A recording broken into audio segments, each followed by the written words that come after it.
Mengapa Sri Krishna suka mengadu domba antara pihak Pandawa dengan Kaurawa dalam perang Mahabharata? Nah sobat, mari kita cari tahu alasannya. Sebelum itu, seperti biasa, meminta sedekah kalian dengan cara tekan tombol subscribe dan nyalakan tombol lonceng agar kalian tidak ketinggalan notifikasi video menarik lainnya. Jika sudah, tidak usah berlama-lama, langsung saja kita masuk ke ceritanya. Mahabharata.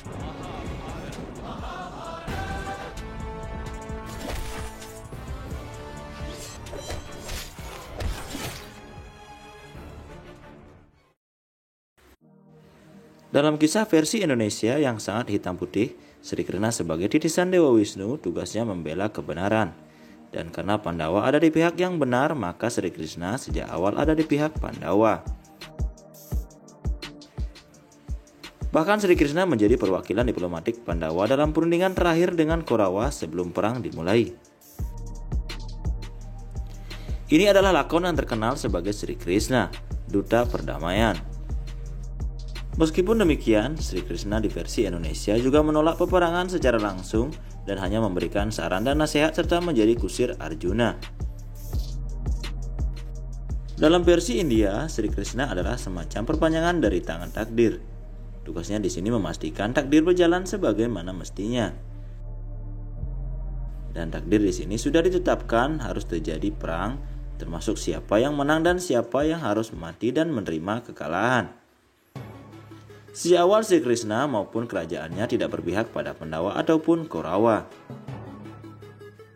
Bahkan sebagai Raja Dwaraka, Sri Krishna mempersilahkan Pandawa dan Kaurawa memilih antara pasukan kerajaan Dwaraka yang kuat atau dirinya.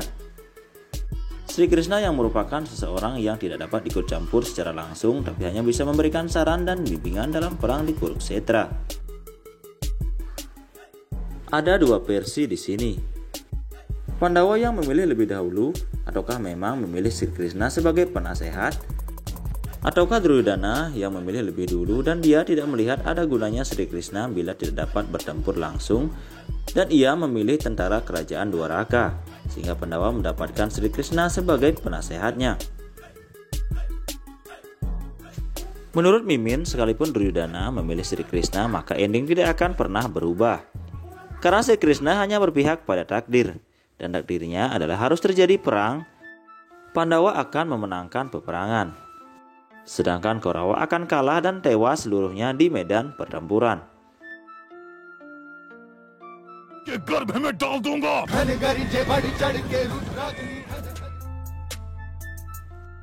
Status Sri Krishna sebagai titisan atau awatara Dewa Wisnu sudah diketahui umum. Di akhir perang Bratayuda, Gandari ibu dari para Kaurawa mengutuk Sri Krishna. Menurut Gandari, Sri Krishna yang sebagai dewa seharusnya bisa mencegah terjadi perang dan pertumpahan darah kalau dia mau. Gandari mengutuk Sri Krishna mengalami hal yang sama dengan Kaurawa.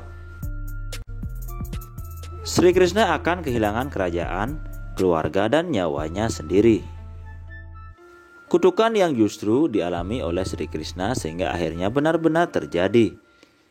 Sri Krishna memastikan perang berjalan seimbang dan untuk itu menyingkirkan tokoh-tokoh yang memiliki kekuatan besar termasuk Krishna sendiri dan kakaknya Baladewa. Dalam versi Indonesia ditambahkan Antareja, Antasena, dan Wisanggeni. Dalam versi India ditambahkan Barbarika. Sri Krishna melanggar sumpahnya tidak turun tangan secara langsung ketika Arjuna terancam karena Arjuna ditakdirkan selamat. Ini dilakukan beberapa kali. Ketika Arjuna dikalahkan oleh Bhisma, ketika Sri Krishna menutup matahari dengan cakra sudarsananya sehingga Kaurawa tertipu dan mengira hari sudah malam, sehingga Jayadrata keluar dari persembunyian dan bisa dibunuh oleh Arjuna.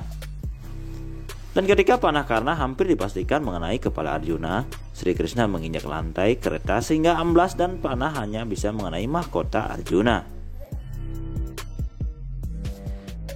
Ini juga yang membuat Sri Krishna untuk memilih mengorbankan Gatotkaca, karena Sri Krishna mengetahui bagaimana kekuatan dari Karna. Sri Krishna tidak ragu menyarankan Pandawa untuk berbuat curang, menipu Drona, meminta Pandawa untuk mencari belas kasihan Bhisma dan Salya agar mereka dapat dikalahkan.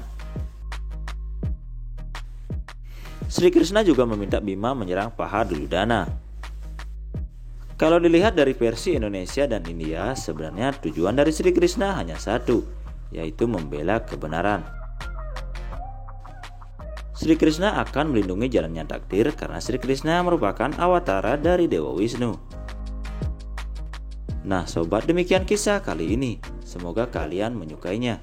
Jangan lupa like dan share di sosial media kalian, dan sampai jumpa pada video kita selanjutnya. Salam bahagia dan rahayu.